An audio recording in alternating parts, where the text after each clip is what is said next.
I heard my son say I smelled like old medicine and belonged in a cheap nursing home. At that exact moment, I was standing outside my own living room with a folder in my purse proving I had just inherited 14,500,000 pesos. I had just left Attorney Salcedo's office in downtown Querétaro, carrying a kind of happiness I almost felt ashamed of. My brother Arturo, who never had children and lived alone on a ranch near Dolores Hidalgo, had left everything to me. 200 hectares of land, a large adobe house, machinery, cattle, and a bank account so large it felt like God had invented it to repay a lifetime of exhaustion. I drove home in my old Nissan Sura thinking about Diego. I imagined his face when I told him he would no longer have to pretend his photography business was still alive. I thought about Paula, my daughter-in-law, who had arrived 3 years earlier with 2 suitcases and tears in her eyes. She called me mom because she and Diego could not afford rent. I opened my house to them without asking for a single peso. I cooked for them, washed for them, paid the electricity, water, gas, and even the medicine when Diego got sick. I had raised Diego alone since he was 4 years old. His father died on the road to Celaya, and I became a seamstress, a housekeeper, and a street vendor all at once. I sold my wedding earrings to pay for his university classes. I stopped buying clothes for myself so I could buy him his first professional camera. When Paula had surgery, I was the one who slept 3 nights in the hospital, praying for her as if she were my own daughter. That was why I came home with the folder pressed to my chest, ready to give them a future. But the living room window was open. I heard Paula say, "I can't keep pretending I love that old woman." I stopped beside the bougainvillea bush. "She eats like she's chewing stones," Paula said. "She smells like camphor, and she still thinks she's a saint because she gives us a roof." Then I heard Diego laugh. It was not an uncomfortable laugh. It was relaxed, cruel, and familiar. "Hold on a little longer," he said. "The house is in her name, but I am her only son. She won't live forever." The folder slipped between my fingers. "And what if she lives until 90? Paula asked. "Your mother is like a roach, old but hard to kill." My son did not correct her. "I already checked nursing homes," Diego said. "There is one near the exit to San Juan del Rio. 12,000 pesos a month. We can tell her it is for her safety. She will never agree. Then we make her doubt herself. We tell her she left the stove on. That she forgot payments. That she keeps repeating stories. If she feels useless, she will sign anything." I covered my mouth. My own son was planning to break my mind. "I also need her to sign a power of attorney," Diego continued. "Then I can manage her pension, her accounts, and the house." "And then we sell?" Paula asked. "Of course. We pay the debts, buy a modern apartment, and put her in the home. Finally, I could throw away her embroidered tablecloths. Her bedroom could become my walk-in closet." They both laughed. I had embroidered those tablecloths while Diego slept, after working 14-hour days. I had bought every plate, every curtain, every ceramic figure in that house with coins I saved in silence. And now they were talking about my life as if it were old trash. The Elena who forgave everything died right there at the entrance of her own home. I breathed deeply, wiped my tears, and hid the folder beneath my shawl. Then I opened the door with my sweetest voice. "I'm home, my children." Diego came out smiling. "Mom, how did it go?" I hugged him. I felt his arms around me and remembered the little boy I had never been able to let fall. But that boy was gone. Standing in front of me was a man who had just calculated my imprisonment. "It went very well, my love," I said. "Better than you can imagine." Paula kissed my cheek wearing the expensive perfume I had given her on her birthday. "You look tired, Mommy." I looked into her eyes and smiled. "A little. But I still have a lot of strength left." They did not know I had heard them. They did not know they had just lost a fortune. And they certainly did not know that, from that night on, I would learn how to pretend too. That evening, I made enchiladas caratonas. I watched them eat at my table while they talked about a show, their debts, and a trip Paula wanted to take to Cancun. Noon asked me about my appointment with the lawyer. To them, I was the woman who served plates, not a person with a life of her own. "Do you want tea, Mom?" Diego asked it in his perfect son voice. "No, my love. I'm going to sleep." I went upstairs, opened the folder, and read Arturo's letter. "I leave you everything because you were the only one who was there without asking for anything." I cried, but not for Diego. I cried because my brother had seen me more clearly than my own son ever had. The next morning, I went back to Attorney Salcedo. "I want to change my will." "Are you sure, Dona Elena?" "Completely. I left everything to a foundation for single mothers and abandoned older adults." Diego was written out. I also signed documents making it clear that no one could make medical or financial decisions for me. Then I hired Ariel estate agent. My house in Querétaro would sell quickly. Not because I needed to sell it, but because Diego wanted it as a prize for his betrayal. For 6 days, I acted. I cooked out, I smiled. I washed cups. I listened. Paula turned sweet as honey. Mommy, let's go to the mall, she said. You and me, like before. She dragged me through stores until my feet burned. In the car, her performance began. At your age, managing money can be dangerous. Diego only wants to protect you. When we arrived home, Diego was waiting in the living room with a notary, a folder, and Aman in a white coat whom he introduced as a doctor he knew. Mom, it is only a power of attorney to help you with paperwork, Diego said. It took the papers. This says you could sell my house. Only if it became necessary. And this says you could decide where I live. The doctor stepped in. Sometimes families have to protect older adults from themselves. I stared at him. How interesting. You have not examined Mayat, but you already know I need protection. The notary lowered his eyes. Diego clenched his jaw. Mom, don't make this difficult. Your father taught me never to sign anything without my own lawyer. Paula lost her patience. Oh, Elena, we are all tired of your suspicions.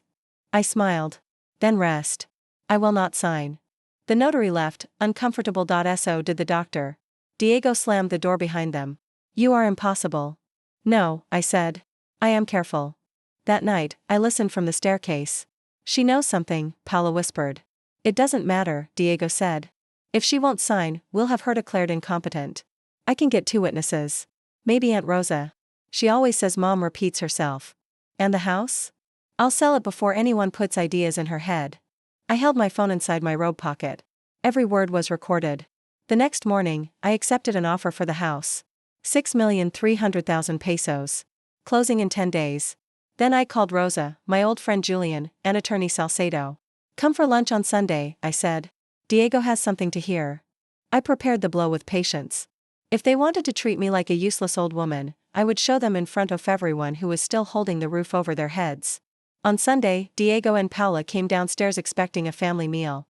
Instead, they saw me, lawyer, Rosa, Julian, and the real estate agent sitting in the living room. Diego turned pale. Mom, what is this? I placed my phone on the table. This means the performance ends today. No one touched the mole I had served. The room smelled of cinnamon, roasted chili, and fear. Diego stood beside the couch with a hard face. Paula folded her arms and pretended to be offended. Aunt Rosa, who had always defended Diego because sons can be foolish but good, looked at me in confusion. Attorney Salcedo adjusted his glasses and waited. Mom, if you have a problem with me, we can talk privately, Diego said. You plan to lock me away in private. Now you will hear the consequences in public. I played the first recording. Paula's voice filled the room. Your mother is like a roach, old but hard to kill. Rosa pressed a hand to her chest. Julian cursed under his breath. Paula began crying immediately. I was frustrated. I didn't mean it. I played the second recording. Diego's voice came through clearly. If she won't sign, we'll have her declared incompetent. I can get 2 witnesses. Rosa stood up. You wanted to use me to steal your mother's house? Diego tried to move closer. Aunt Rosa, you don't understand. I understand perfectly, she said. Your mother went hungry more than once so you could study. For the first time, I saw shame on my son's face. But it came too late. I opened the folder. 12 days ago, my brother Arturo left me 14,500,000 pesos, 200 hectares, and a ranch in Guanajuato. Paula stopped crying. Her eyes shone with the same greed I had heard through the window. 14,500,000, she whispered. Yes, I said. And that day, I was coming home to share it with you. I was going to buy you a house, pay your debts, and rebuild your photography business, Diego. He stood still, as if the floor had disappeared beneath him. Mom, but I came home and heard that me life was worth less than a walk-in closet. Attorney Salcedo placed 3 documents on the table. Dona Elena has legally changed her will. Diego Castillo is excluded from any inheritance. She has also registered medical and financial instructions to prevent any forced guardianship attempt. Diego hit the table. I am her son. You can't do that. You can, the lawyer said. And she already has. I took out the final envelope. I also sold this house. Paula stood up. What? The closing is tomorrow. The new owners are giving you 30 days to leave. Everything has been legally notified. Diego took the paper with trembling hands. We don't have money. I didn't have money either when I became a widow with a 4-year-old child. I worked. Maybe you should try it. Mom, forgive me, he said, and this time he truly cried. I was wrong. We were desperate. It hurt to see him cry. That was the cruelest part. A piece of me still wanted to touch his face, tell him everything would be all right, and fix his disaster like I always had. But that piece of me was no longer in charge. This was not desperation, I said. It was planning. You brought Anatary. You brought a doctor. You were going to use your own aunt as a witness. Paula dropped to her knees. I pushed him. The debt is mine. Credit cards, loans, clothes, trips. Diego was only trying to help me. Diego looked at her, stunned. Another poison appeared in that room. Paula had not only been cruel. She had pushed him to betray me so she could save her own habits. How much do you owe? Diego asked. She cried harder. Almost 900,000 pesos. The silence was brutal. Diego understood that he had betrayed his mother for a woman who had been lying to him too. Mom, please, he said. Give me one chance. I gave you 39 years of chances. Rosa committed me and held my hand. Forgive me, Elena. I should have seen more. We all saw what we wanted to see. That night, I slept in a hotel near the aqueduct. The next day, I signed the sale. When I wrote my name, I did not feel as if I were losing my home. I felt as if I were getting myself back. 2 weeks later, I moved to Arturo's ranch. The house had thick walls, the smell of wet earth, and a silence that asked for no explanations. I hired 5 women from the village. 1 widow, 2 single mothers, 1 retired nurse, and a young woman who had escaped a violent husband. Together, we opened cooking workshops, embroidery classes, and rural lodging for older women abandoned by their families. We called it Casa Arturo, because my brother had saved me without knowing it. Diego called every day for a month.